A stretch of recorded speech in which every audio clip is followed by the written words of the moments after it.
शलाकया चक्षुर्मिलितं येन तस्मै श्रीगुरवे नमः।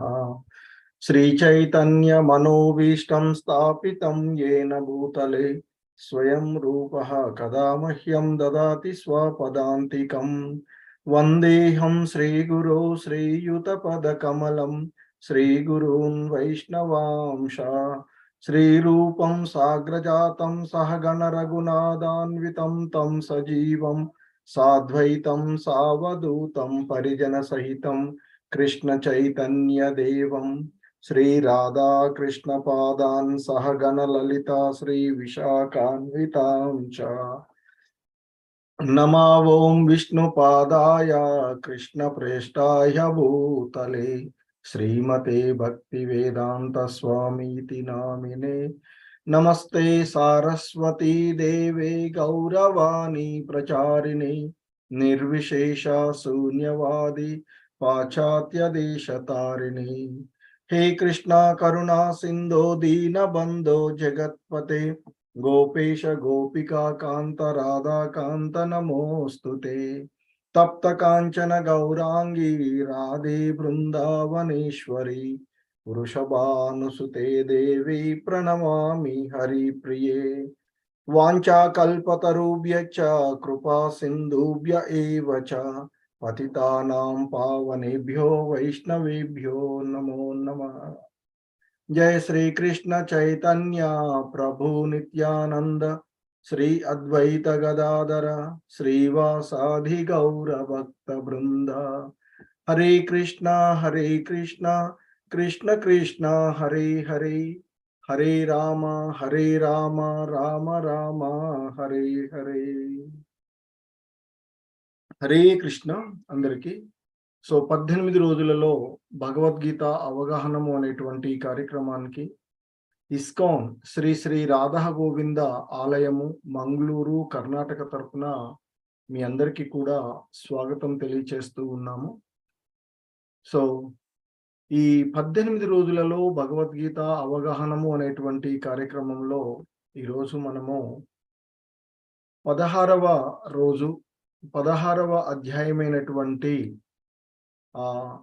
దైవ అసుర విభాగములు అనేటువంటి అధ్యాయము, దీనినే దైవాసుర సంపద్ విభాగ యోగము అని పిలిచేటువంటి ఈ అధ్యాయాన్ని ఈరోజు మనము అవగాహన చేసుకోవడానికి ప్రయత్నం చేస్తూ ఉన్నాము. సో ఏవైతే అంశాలు మనం చూస్తూ ఉన్నామో ఇవి ఇస్కాన్ వ్యవస్థాపక ఆచార్యులైనటువంటి శ్రీల ప్రభుపాదుల వారి యొక్క బోధనల ఆధారంగా ఉన్నటువంటి అంశము. సో నిన్నటి అధ్యాయము పురుషోత్తమ యోగములో ఆ భగవంతుడు గురించి అవగాహనం చేసుకునేటువంటి రహస్యమైనటువంటి ఆ వేద జ్ఞానాన్ని, అంటే ఆ భగవంతుణ్ణి అర్థం చేసుకోవడము, ఆ భగవంతుని యొక్క భక్తియుత సేవలో ఉండడమే వేదాల యొక్క అధ్యయనము, వేదాల యొక్క రహస్యము అనేటువంటి అంశాన్ని నిన్నటి అధ్యాయంలో మనము చూసినటువంటిది.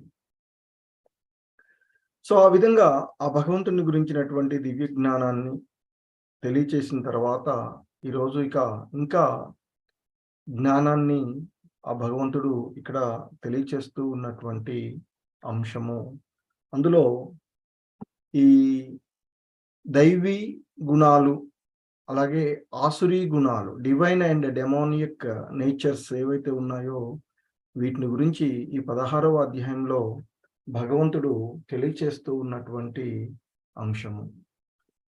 ఇక ఈ అధ్యాయంలోని మొదటి శ్లోకం, మొదటి 3 శ్లోకాలలో దైవీ గుణాలు అంటే మరి ఏమిటి, దైవీ లక్షణాలు అనేటువంటి అంశాలను ఆ భగవంతుడు ఈ అధ్యాయంలో తెలియచేస్తూ ఉన్నటువంటి అంశాలు. సో మొదటి 3 శ్లోకాలలోనూ దైవీ గుణాలు ఏమిటి అనేటువంటి అంశాన్ని ఆ భగవంతుడు ఇక్కడ మనకి తెలియచేస్తూ ఉన్నటువంటి అంశము.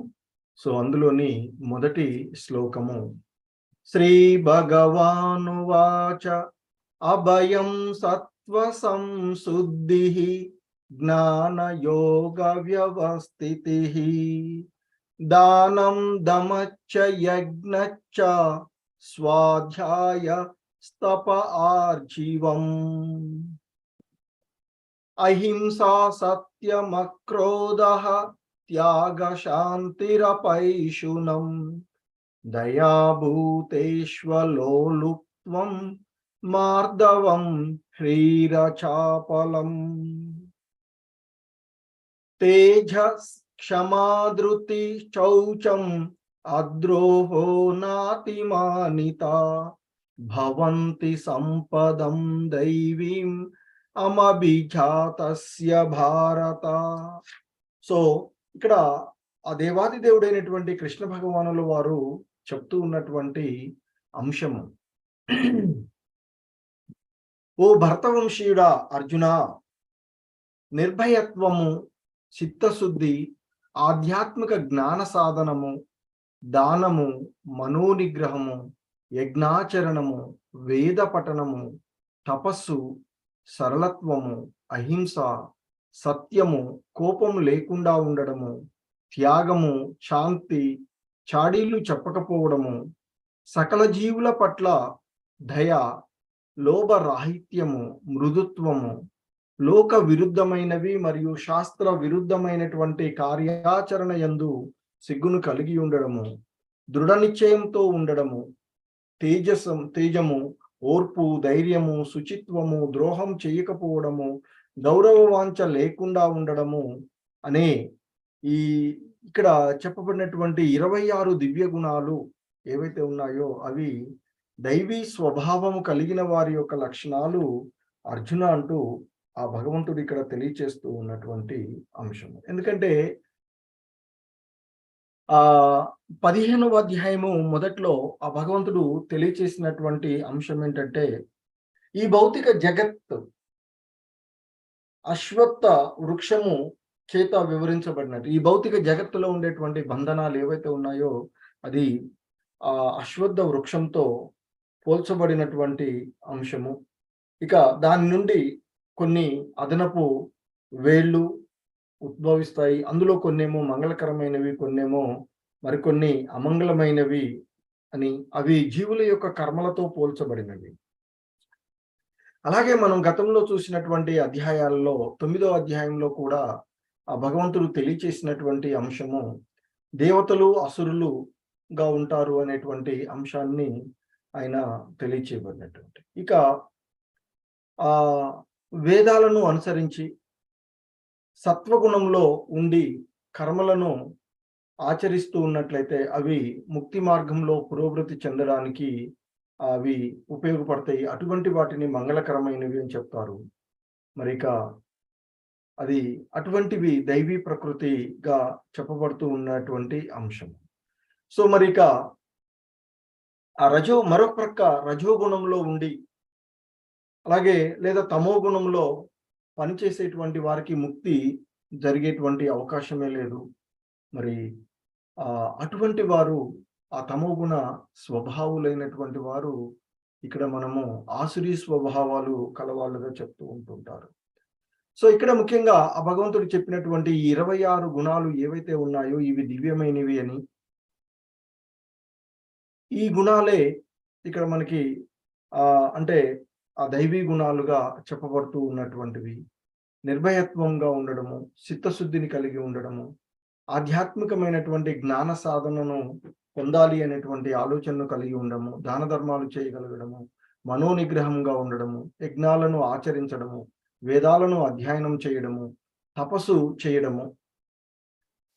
సో సాధారణంగా మనకి ఈ తపస్సు అనేటువంటివి ఆ యొక్క మనకి సమాజంలో ఉండేటువంటి 4 వర్ణాశ్రమాలకు సంబంధించి బ్రహ్మచారి ఆశ్రమము, గృహస్థ, వానప్రస్థ, సన్యాసాశ్రమాలు ఉంటాయి. వాటికి సంబంధించినటువంటి వాటి యొక్క తపస్సులు ఉండడము, ఎప్పుడు కూడా సరళ స్వభావాన్ని కలిగి ఉండడము, ఇతరులకు ఎటువంటి హాని కలిగించకుండా ఉండడము, అంటే అహింస మార్గాన్ని అనుసరించడము, ఎల్లప్పుడూ కూడా వాస్తవమైనటువంటి వాటిని మాట్లాడడము, కోపం లేకుండా ఉండడము, త్యాగ స్వభావాన్ని కలిగి ఉండడము, శాంతియుతంగా ఉండడము, అనవసరమైనటువంటి ఇతరుల గురించి నిందించకుండా ఉండడము, అలాగే అన్ని జీవుల ఎడ దయాభావంతో ఉండడము. ఎందుకంటే అన్ని జీవులలో కూడా పరమాత్ముడు ఉన్నాడు అనేటువంటి భావన, అవన్నీ కూడా ఆ పరమాత్ముల్లోనే ఉన్నాయి అనేటువంటి భావనతో ఉండడము. సో ఇంకా ఎటువంటి లోభాన్ని ప్రదర్శించకుండా ఉండడము, మృదు స్వభావాన్ని కలిగి ఉండడము, శాస్త్రాలలో సూచించబడినటువంటి విధులను మాత్రమే ఆచరించడము. ఒకవేళ శాస్త్రాలకు విరుద్ధంగా చేయాలంటే సిగ్గుపడేటువంటి స్వభావాన్ని కలిగి ఉండడము, ఏదైనా ఒక విషయంపై దృఢ నిశ్చయాన్ని కలిగి ఉండడము, తేజోవంతంగా ఉండడము, ఓర్పుని కలిగి ఉండడము, ధైర్యంగా ఉండడము, శుచిత్వము. ఇక్కడ శుచిత్వము అనేటువంటిది 2 రకాలుగా చెప్పబడుతూ ఉంటుంది. ఒకటి బాహ్య శుచిత్వము, ఈ శరీరాన్ని శుభ్రం పరచుకోవడం. ఇంకోటి అంతర్గతమైనటువంటి శుచిత్వం. ఇక ఇతరులకు ద్రోహం చేయకపోవడం, ఇతరుల నుండి గౌరవాన్ని పొందాలి అనేటువంటి భావనలో లేకుండా ఉండడము అనేటువంటి ఈ 26 గుణాలు దివ్యమైనవిగా చెప్తారు. సో వివిధ వర్ణాశ్రమ పద్ధతులలో ఉన్నటువంటి వారు వీటిని పాటించి ఆధ్యాత్మికంగా వృద్ధి చెందాలి అనేటువంటి అంశము ఇక్కడ మనకి భగవంతుడు తెలియచేస్తూ ఉన్నటువంటి అంశము.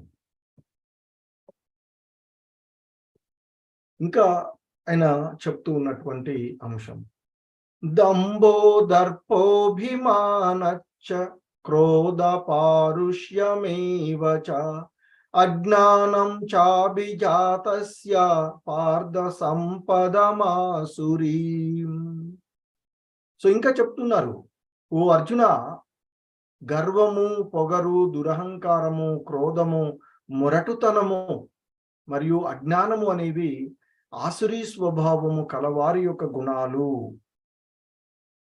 సో ఇంతకుముందు 3 శ్లోకాలలోనూ కూడా భగవంతుడు దివ్యమైనటువంటి గుణాలు అంటే దైవీ గుణాలను వర్ణించిన తర్వాత ఈ 4వ శ్లోకంలో ఆ భగవంతుడు చెప్తూ ఉన్నటువంటి అంశము నరకానికి రాజమార్గాలుగా ఉండేటువంటి అంటే ఆ అసుర స్వభావాలు కలిగినటువంటి వారి యొక్క లక్షణాలను చెప్తున్నారు. ఈ అసురీ స్వభావాలు కలిగినటువంటి వాళ్ళు ఎప్పుడు కూడా గర్వంతో ఉండడము, పొగరుతోనూ, దురహంకారంతోనూ, క్రోధము, మొరటుతనము, అజ్ఞానముతో వాళ్ళు ఉంటారు అనేటువంటి చెప్తూ ఉన్నారు. సో కాబట్టి ఈ ఆసురీ స్వభావాలు కలిగినటువంటి వారు నియమాలను పాటించినప్పటికీ కూడా అంటే ఆ నియమాలని వాళ్ళు పాటించరు. ధర్మము, ఆధ్యాత్మిక విజ్ఞానంలో అది ప్రగతిని కనబరచాలి అనేటువంటి భావనతో ఉంటుంటారు. మేమే గొప్ప అనేటువంటి ఒక భావనతో ఈ ఆసురీ భావాలు కలిగి ఉన్న వాళ్ళు ఉంటారు అనేటువంటి విషయాన్ని ఇక్కడ చెప్తూ ఉన్నారు. సో అలాగే మనకి ధర్మం యొక్క 4 స్తంభాలు లేదా 4 పాదాలుగా చెప్పబడేటువంటి అంశాలు దయ, తపస్సు, శుచిత్వము మరియు సత్యము. సో ఇవి ఈ 4 కూడా ధర్మం యొక్క 4 పాదాలని చెప్తారు. Mercy, austerity, cleanliness and truth. మరి ఇక ఒక 4 రకాలైనటువంటి పనులు ఈ ధర్మానికి ఆటంకాన్ని కలిగించేవిగా చెప్తారు. అవే మాంసాహార భక్షణము, మత్తు పదార్థాలను స్వీకరించడము, అక్రమమైనటువంటి సంబంధాలను కలిగి ఉండడము, జూదము ఆడడము. ఇవి 2 కూడా ఆ ధర్మం యొక్క 4 పాదాలను, 4 స్తంభాలను క్షీణింపజేసేవిగా చెప్తూ ఉంటుంటారు.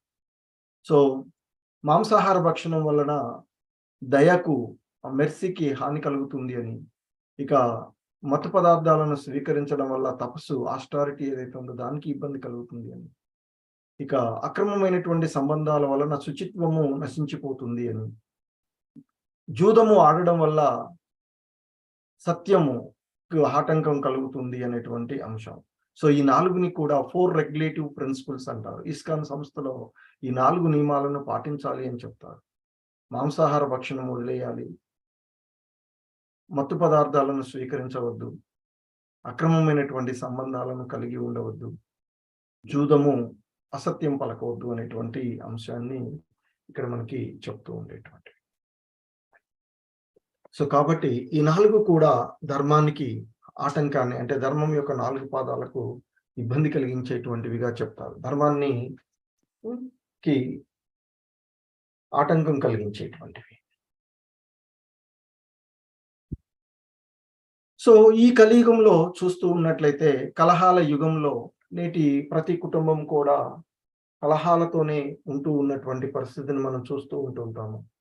కలహాల యుగము, యుగం పేరే కలియుగం. కలహాల యుగంగా ఉన్నటువంటి ఈ యుగంలో సో మరి ఈ యుగంలో కూడా కొంత ఆనందంగా ఉండి కలహాల నుండి బయటపడి అటువంటి అవకాశము ఆ కృష్ణ భగవానుని భక్తియుత సేవలో నిమగ్నమై ఉండడం. సో కాబట్టి ఆ కృష్ణుడు కేంద్ర బిందువుగా ఉన్నటువంటి కుటుంబము ఆనందమయంగా ఉంటుంది. అందరూ కలిసి ప్రార్థించేటువంటి కుటుంబము కలిసిమెలిసి ఉండేటువంటిది, సంఘటితంగా ఉండేటువంటి కుటుంబంగా చెప్తూ ఉంటుంటారు. ఇంకా ఆ భగవంతుడు చెప్తూ ఉన్నటువంటి అంశం దైవీ సంపద్విమోక్షాయ నిబంధాయ సురీమత మాసు చ సంపదం దైవీం అభిజాతోసి పాండవ. ఇంకా చెప్తూ ఉన్నారు ఆయన, ఓ అర్జున, ఈ దైవీ గుణాలు మోక్ష దిశగా తీసుకువెళ్తాయి. మానవుణ్ణి ఈ దైవీ గుణాలు ఏవైతే ఉన్నాయో అవి మోక్ష దిశగా తీసుకువెళ్తాయి అని, అలాగే అసుర గుణాలు ఏవైతే ఉన్నాయో ఇవి ఈ భవబంధనాలలో చిక్కుటానికి కారణమవుతూ ఉన్నాయి అని చెప్తూ ఉన్నారు. చెప్తూ, ఓ పాండుతనయుడైనటువంటి అర్జున, నీవు దైవీ గుణాలతోనే జన్మించావు కనుక విచారింపకు అంటూ ఆ భగవంతుడు అర్జున్ని ప్రోత్సహిస్తూ ఉన్నటువంటి అంశము. సో ఎందుకంటే ఇక్కడ ఆ దైవీ గుణాలు మోక్షానికి తీసుకువెళ్ళేవి, అసుర లక్షణాలేమో బంధాన్ని కలగజేస్తూ ఉన్నప్పుడు ఇక్కడ అర్జునుడు అసుర లక్షణాలతో జన్మించలేదు అని అంటూ చెప్తూ అతన్ని ఆ అర్జున్ని ప్రోత్సహిస్తూ భగవంతుడు చెప్తూ ఉన్నటువంటి, ఎందుకంటే అతడు అనుకుని ఉండొచ్చు ఈ యుద్ధంలో పాల్గొనడం అనేది అసుర స్వభావం అని. కానీ కృష్ణ భగవానులు వారు చెప్తున్నటువంటిది ఏంటంటే, యుద్ధంలో పాల్గొనడం అనేటువంటిది అసుర లక్షణం కాదు, అసుర స్వభావం కాదు. ఎందుకంటే అర్జునుడు మంచి చెడ్ల గురించి ఆలోచిస్తూ ఉన్నాడు. అలాగే తన గురువులైనటువంటి భీష్ముడు, ద్రోణాచార్యులు వంటి వారిని వధించాలా వద్దా అనేటువంటి విచారంలో కూడా ఉన్నాడు. మరి అటువంటి అర్జునుడు ఈ దైవీ గుణాలతోనే జన్మించావు అర్జున నీవు, కాబట్టి విచారించకు అంటూ ఆయన్ని ఇక్కడ ప్రోత్సహిస్తూ ఉన్నటువంటి అంశం. సో ఇంకా చెప్తున్నారు ఆ భగవంతుడు, ద్వభూత సర్గౌ లోకేస్మిన్ దైవ ఆసుర ఏవ చ దైవో విస్తరశ ప్రోక్తః ఆసురం పార్థ మే శృణు. ఓ అర్జున, ఈ లోకంలో ప్రాణులు రెండు రకాలు. ఒకరు దైవీ గుణాలు కలవారు, మరొకరు ఆసురీ గుణాలు కలిగిన వారు. దైవ స్వభావం గురించి వివరంగా ఇదివరకే నీకు చెప్పాను, ఇక ఆసురీ గుణాల గురించి చెప్తాను విను అర్జున అంటూ ఆయన చెప్తూ ఉన్నటువంటి అంశము. సో ఇక్కడ ముఖ్యంగా ఈ భౌతిక ప్రపంచంలో ఉండేటువంటి ఈ బద్ధజీవులు రెండు రకాలుగా ఉన్నారు అని, ఒకరేమో దైవీ గుణాలతో ఉన్నటువంటి వారు, మరొకరు ఆసురీ గుణాలు కలిగినటువంటి వారు అని చెప్తున్నారు. సో అలాగే ఈ దైవీ గుణాల గురించి మనకి ఇంత ముందు వచ్చినటువంటి అధ్యాయాల్లో భక్తులు ఏ విధంగా ఉంటారు, ఎలాంటి అనేటువంటి విషయాలను చాలా డీటెయిల్డ్గా ఆయన తెలియచేసినారు. సో ఇక ఇప్పుడు ఈ ఆసురీ స్వభావాల గురించి ఆయన తెలియచేస్తూ ఉన్నారు. సో అర్జునుడికి ఆ అర్జునుని విను అని చెప్తూ ఉన్నారు. ప్రవృత్తించ నివృత్తించ జనాన విదురాసురాః న చౌచం నాపి చాచారో న సత్యం తేషు విద్యతే. ఓ అర్జున, ఈ అసుర స్వభావాలు కలిగినటువంటి వాళ్లకు చేయదగ్గదేదో చేయకూడనిది ఏదో తెలియదు. వాళ్ళలో శుచిత్వము, సదాచారము, సత్యము కనిపించవు అని ఆ భగవంతుడు చెప్తూ ఉన్నటువంటి, ఆయన ఇక్కడ చెప్తూ ఉన్నటువంటి అంశం. సో కాబట్టి ఈ సమాజంలో అనేక రకాలైనటువంటి వాళ్ళు, అంటే ఇక్కడ శాస్త్ర సంబంధమైనటువంటి విషయాలలో నియమ నిబంధనల్లో ఉంటాయి. శాస్త్రాల్లో సూచించినటువంటి నియమాలు, నిబంధనలు పాటించవలసి ఉంటుంది. సో ఆ విధంగా ఈ సమాజంలో ఉండేటువంటి వారు ఆ శాస్త్రాలను అనుసరించి ఆ నాగరికత విధానంలో ఉంటారు. కానీ ఈ ఆసురీ స్వభావాలు కలిగినటువంటి వాళ్ళు ఆ నియమ నిబంధనలను పాటించరు కనుక వాళ్ళకి చేయదగ్గది ఏదో, చేయకూడనిది ఏదో కూడా తెలియదు. అటువంటి వాళ్ళలో ఆ శుచిత్వము, శుభ్రత్వము గాని, ఒక మంచి ఆచారం గాని, వాళ్ళు సత్యాన్ని కానీ మాట్లాడరు అనేటువంటి విషయాన్ని ఆ భగవంతుడు ఇక్కడ చెప్తూ ఉన్నటువంటి అంశం. అసత్యమప్రతిష్టంతే జగదాహురనీశ్వరం అపరస్పర సంభూతం కిమన్యత్ కామహైతుకం. సో ఇంకా ఆ భగవంతుడు చెప్తూ ఉన్నాడు ఆసురీ స్వభావాలు కలిగినటువంటి వారి యొక్క లక్షణాలను ఇక్కడ చెప్తూ ఉన్నారు. ఈ ఆసురీ స్వభావాలు కలిగినటువంటి వాళ్ళు ఈ జగత్తు అసత్యము అని, దీనికి ఆధారము అధిపతి లేడని వారు అంటారు. ఎవరు? అసుర స్వభావాలు కలిగినటువంటి. మైథున కోరికల వలనే ఇది తయారైందని, కామము తప్ప ఈ సృష్టికి మరొక కారణం లేనే లేదు అని ఆ ఆసురీ స్వభావాలు కలిగినటువంటి వాళ్ళు భావిస్తారు అనేటువంటి చెప్తూ ఉన్నారు. ఎందుకంటే ఈ అసుర స్వభావాలు కలిగినటువంటి వాళ్ళు ఈ జగత్తంతా కూడా, ఈ భౌతిక ప్రకృతి ఇదంతా కూడా ఒక ఇంద్రజాలం అని భావిస్తారు అని చెప్తున్నారు. దీనికి కార్యకారణాలంటూ ఏవీ లేవు, నియామకుడంటూ ఎవడూ లేడు, ఉద్దేశం కూడా ఒక ఉద్దేశం అంటూ కూడా లేదు ఈ ప్రకృతికి అని, అంతా అసత్యము అని, అకస్మాత్తుగా జరిగినటువంటి ప్రతిచర్య వలననే ఇది ఈ జగత్తంతా కూడా ఉత్పన్నమైనది అని ఆ ఆసురీ స్వభావాలు కలిగినటువంటి వాళ్ళు భావిస్తారు అనేటువంటి విషయాన్ని చెప్తూ ఉన్నారు. సో కాబట్టి ఇక ఈ మైథున కోరిక వల్లనే అది తయారైందని, కామం తప్ప ఈ సృష్టికి మరొక కారణం అంటూ ఏదీ లేదు, దానికి ఉద్దేశం అంటూ లేదు, నియామకుడు ఎవరు లేడు అనేటువంటి విషయాన్ని ఇక్కడ ఆ ఆసురీ స్వభావాలు కలిగిన వాళ్ళు ఆలోచిస్తూ ఉంటారు. వారు ఆ విధమైనటువంటి బుద్ధితోనే ఉంటారు అనేటువంటి అంశాన్ని ఈ శ్లోకంలో ఆ భగవంతుడు మనకి తెలియచేస్తూ ఉన్నటువంటి అంశం.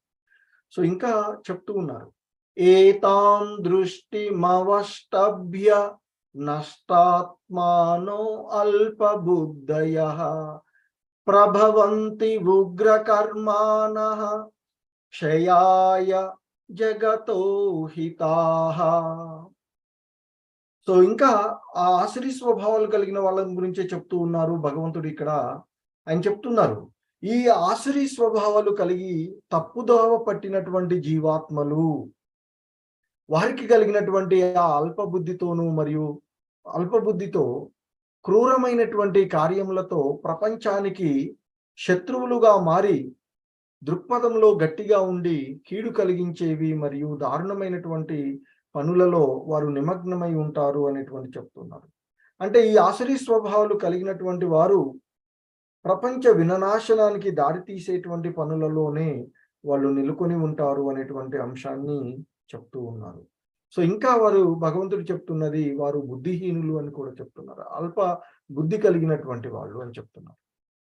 సో కాబట్టి వాళ్ళు వారికి ఉన్నటువంటి ఆ అల్ప బుద్ధితో క్రూరమైనటువంటి కార్యాలలో నిమగ్నమై ఈ ప్రపంచానికి శత్రువులుగా మారి దృక్పథంలో గట్టిగా ఉండి కీడును కలిగించేవి దారుణమైనటువంటి పనులలోనే వారు నిమగ్నమై ఉంటారు అనేటువంటి విషయాన్ని ఇక్కడ మనకి భగవంతుడు చెప్తూ ఉన్నాడు.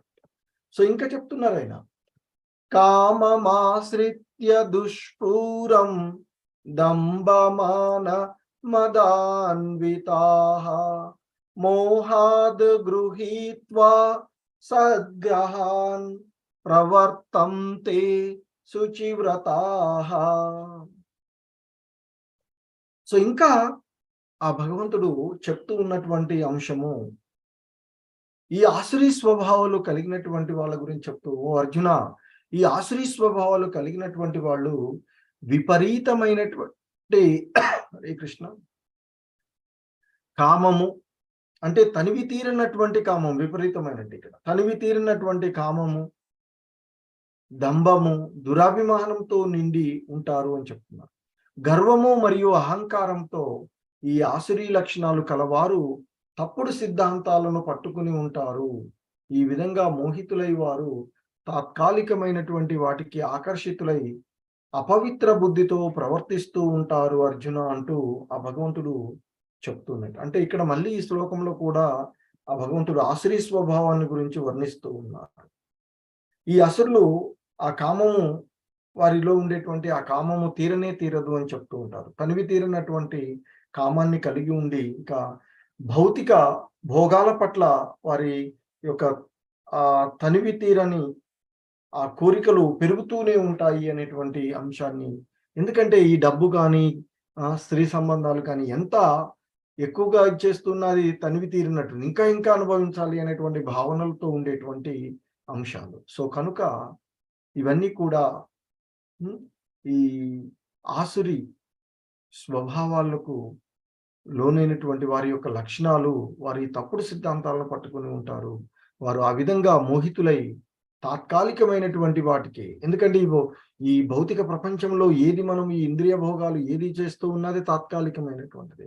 మరి అటువంటి ఆ తాత్కాలికమైనటువంటి వాటికి ఆకర్షితులై అపవిత్రమైనటువంటి బుద్ధితో ప్రవర్తిస్తూ ఉన్నారు అర్జున అంటూ చెప్తూ ఉన్నటువంటి అంశము.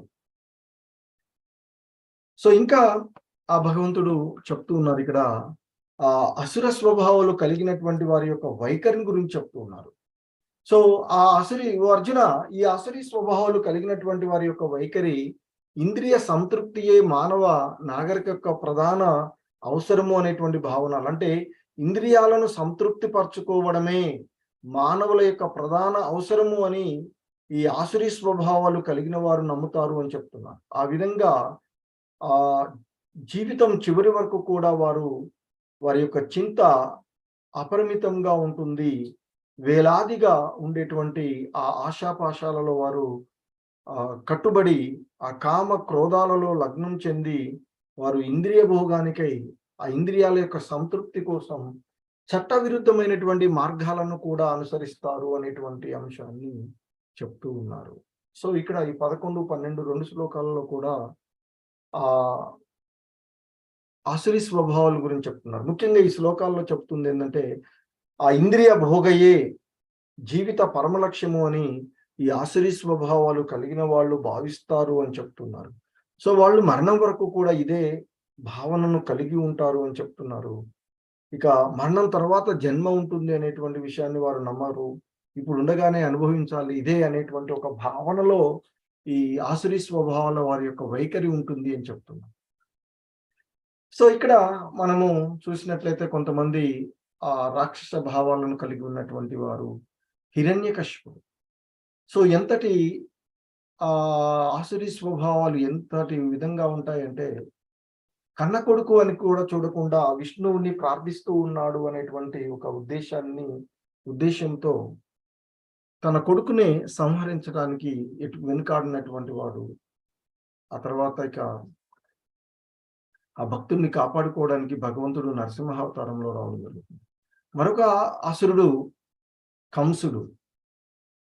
సో దేవకి వసుదేవులకు వివాహం చేసి ఘనంగా వివాహం జరిపి ఊరేగింపుగా వారిని సాగనంపుతూ వస్తూ ఉన్నటువంటి సందర్భంలో, ఓ మూర్ఖ కంస, నీ యొక్క సహోదరి దేవకి అష్టమ సంతానం ద్వారా నీకు ప్రాణహాని ఉంది అని చెప్పగానే వెంటనే దేవకి మాతను సంహరించడానికి ప్రయత్నం చేస్తారు. అప్పుడు వసుదేవుడు వారించడము, ఆమెతో కాదు కదా నీకు ప్రాణహాని ఉన్నది, ఆమె పుత్రులు కదా, సో ఆమెకు పుట్టినటువంటి ప్రతి బిడ్డను నీకు అప్పచెప్తానని చెప్తే ఆ వసుదేవుడి మాట నమ్మి ఆ కంసుడు వదిలేస్తారని చెప్తారు. అలాగే మరొక దుర్మార్గమైనటువంటి అసురుడు రావణుడు. పరస్త్రీ వ్యామోహంలో ఉండేటువంటి వాడు ఈ రావణుడు. ఆయన ఆ త్రేతాయుగంలో సీతామాతని అపహరించడం జరుగుతూ ఉన్నటువంటి, తద్వారా తన వినాశనాన్ని తానే కోరుకున్నటువంటి పరిస్థితి.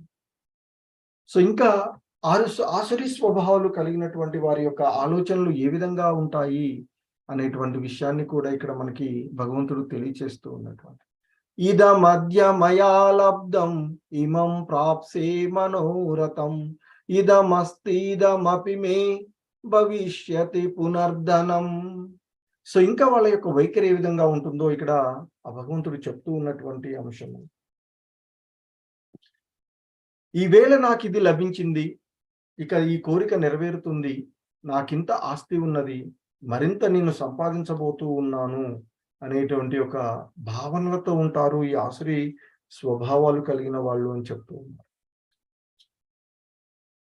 సో ఇంకా చెప్తున్నారు, అసౌ మయా హత శత్రుః హానిష్యే చాపరానపి ఈశ్వరో హమహం భోగి సిద్ధోహం బలవాన్ సుఖీ.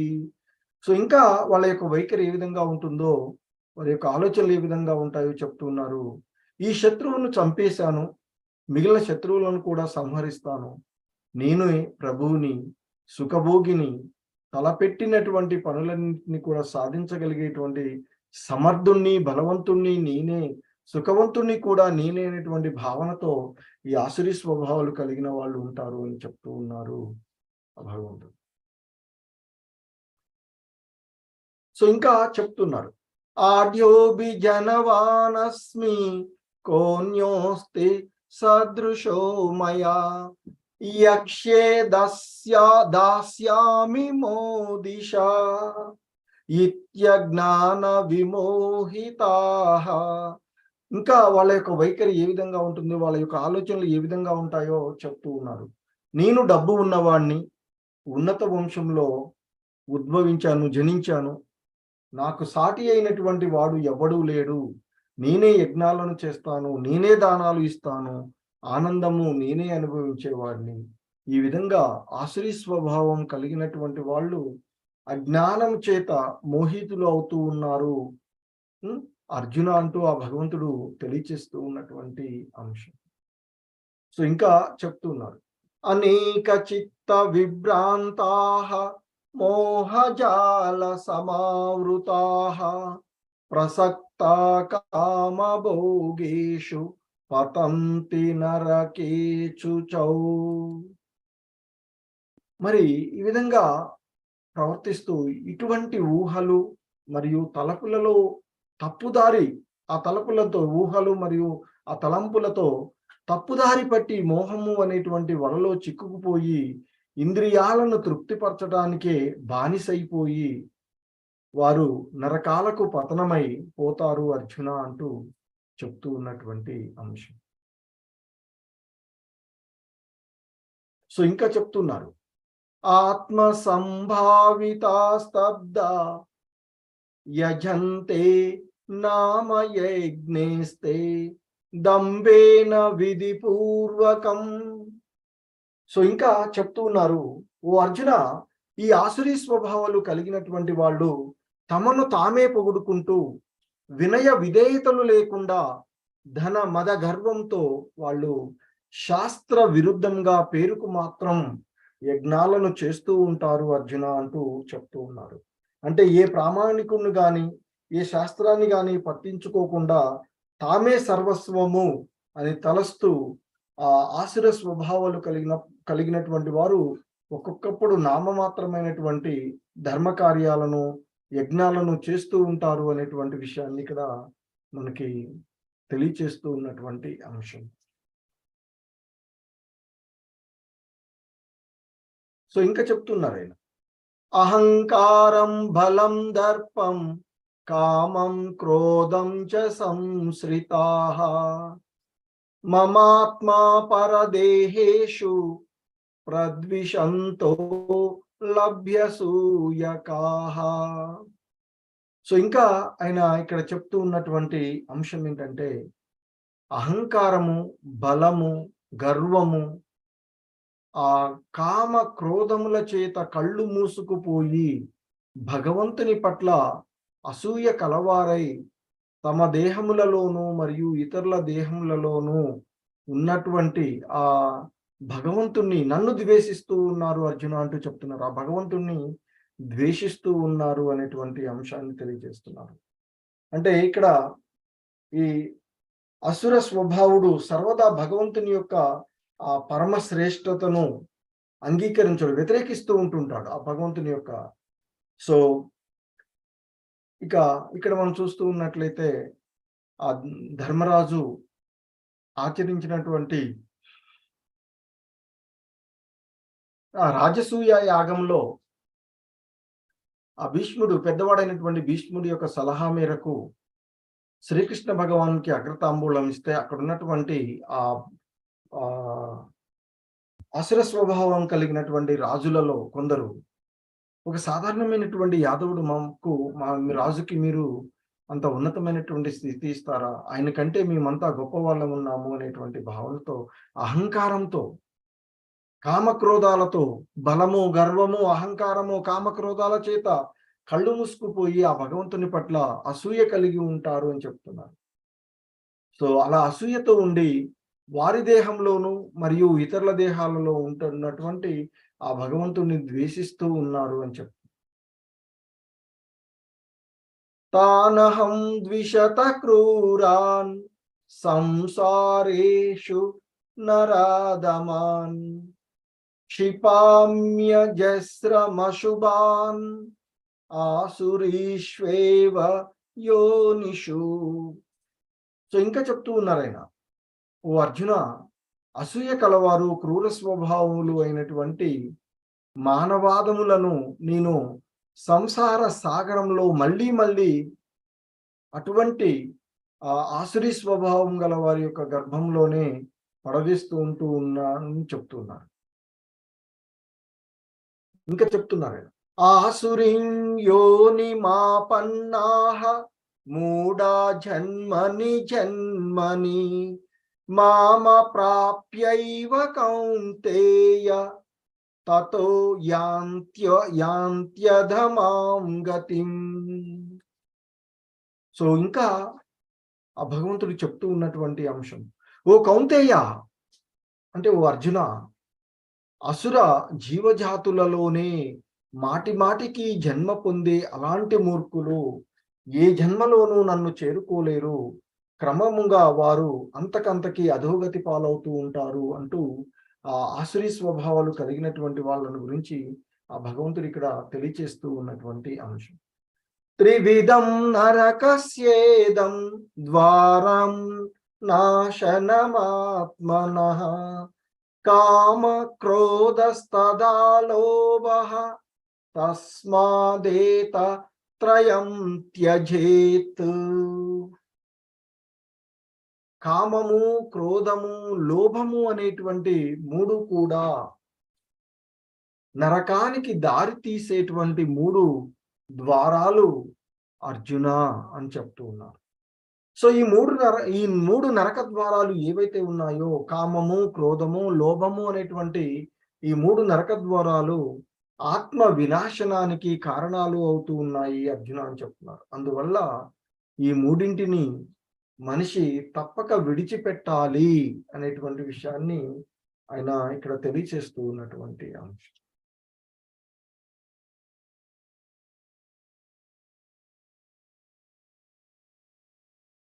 సో మన మనసుకి శత్రువులు, 6 శత్రువులు ఉంటారు అని చెప్తారు. అవే కామ, క్రోధ, లోభ, మద, మోహ, మాత్సర్యాలు అనేవి. Lust, anger, greed, madness, illusion, envy. ఇవి మన మనసుకు శత్రువులుగా ఉండి ఇటువంటి 6 శత్రువులు అనేటువంటి విషయాన్ని ఇక్కడ మనకి చెప్తూ ఉన్నటువంటి. సో అలాగే ఆ నరక మార్గాలు అయినటువంటి కామము, క్రోధము, దురాశ, వీటి వలనే ఈ కురుక్షేత్ర యుద్ధము జరుగుతూ ఉన్నటువంటి అంశము. సో ఈ మహాభారత యుద్ధం జరగడానికి కారణమైనవి కూడా ఈ కామ, క్రోధ, లోభ, వీటిలో ఈ కామము, కోపము, దురాశ అనేటువంటి ఈ మూడు కూడా పాండవులకు అంటే కౌరవులు ఈ మూడింటిని కలిగి ఉండడం వల్లనే ఈ కురుక్షేత్ర యుద్ధము జరుగుతూ ఉంది అనేటువంటి అంశాన్ని తెలియజేస్తారు. అలా కౌరవులకు ఆ ద్రౌపది మాత ఎడ ఉన్నటువంటి కామ విధానం వల్లనే వారు ఆమెని వస్త్రాపహరణం చేయడము, ఆ విధంగా ప్రవర్తించారు అని చెప్తారు. సో ఇక కోపం, ఆ పాండవుల పైన కౌరవులకు ఎప్పుడూ కోపమే అని చెప్తారు. ఆ భీష్ముడు, విదురుడు, శ్రీకృష్ణ భగవానుల వారి వంటి సహకారంతో వారు ఇక్కడ ఆ కౌరవుల యొక్క కోపం నుండి బయటపడినటువంటి అంశాన్ని తెలియజేస్తున్నారు. అలాగే దురాశ.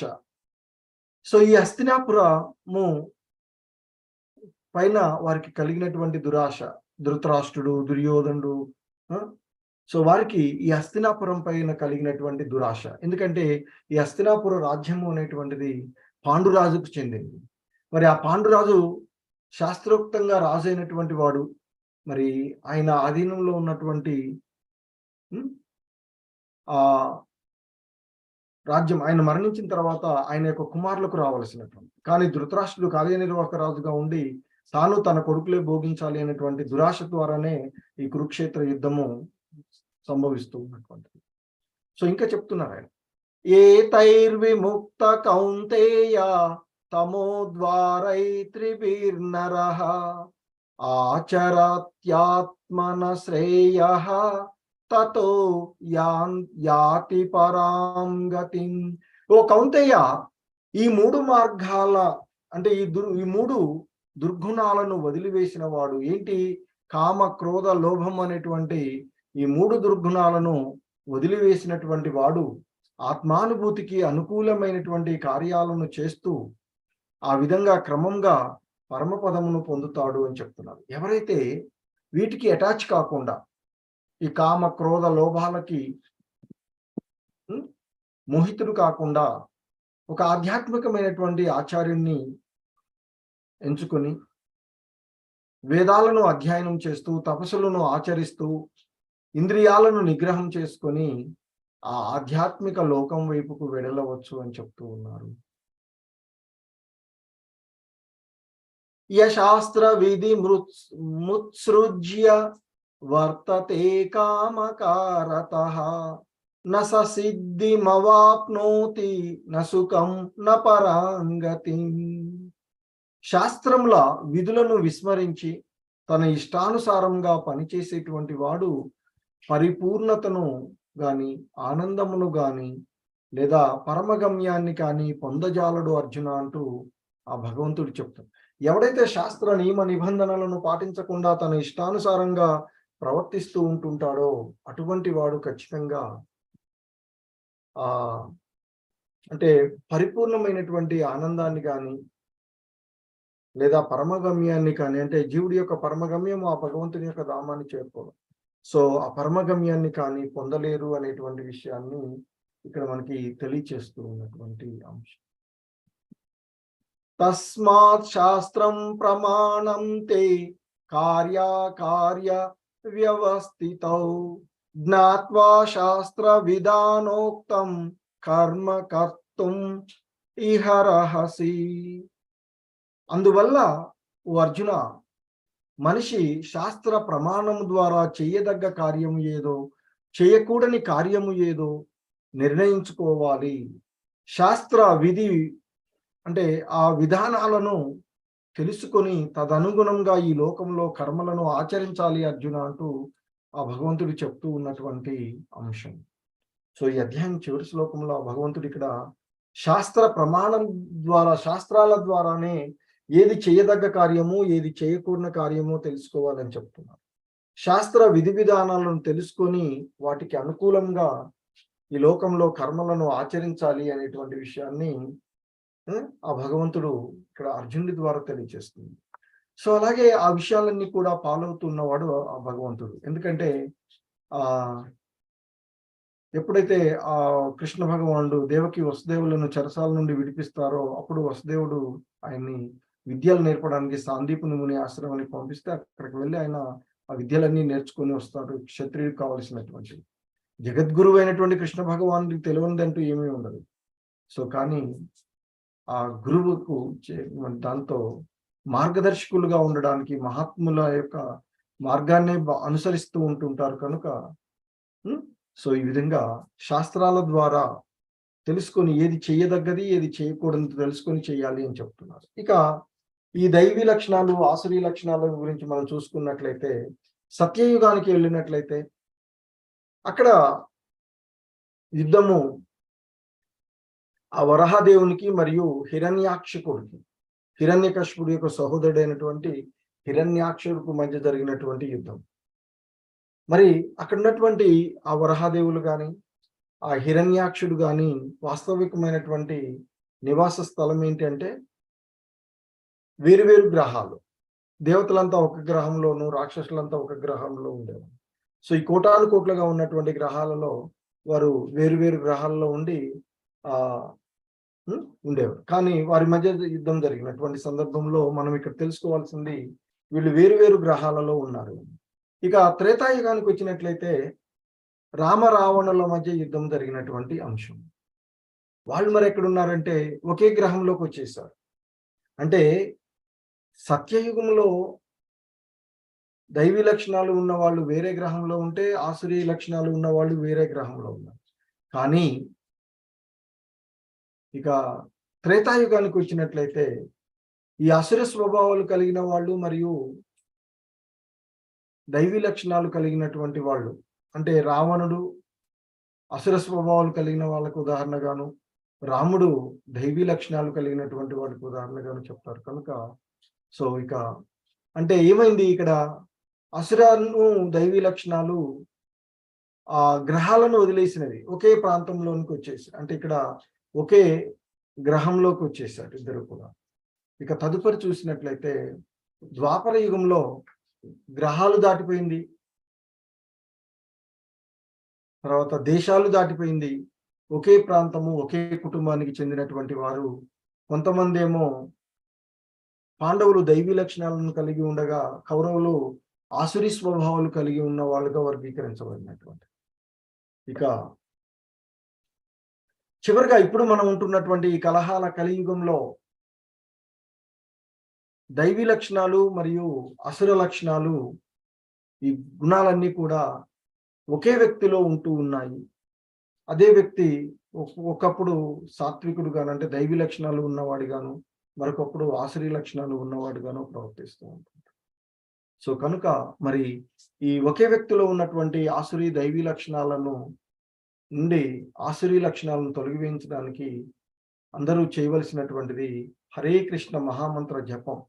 హరే కృష్ణ, హరే కృష్ణ, కృష్ణ కృష్ణ హరే హరే, హరే రామ, హరే రామ, రామ రామ హరే హరే అయినటువంటి ఆ భగవంతుడి యొక్క నామజపం చేయడం ద్వారా మనలోనే ఉన్నటువంటి ఆ అసురుని తొలగించుకోవచ్చు అని చెప్తారు. హరే కృష్ణ.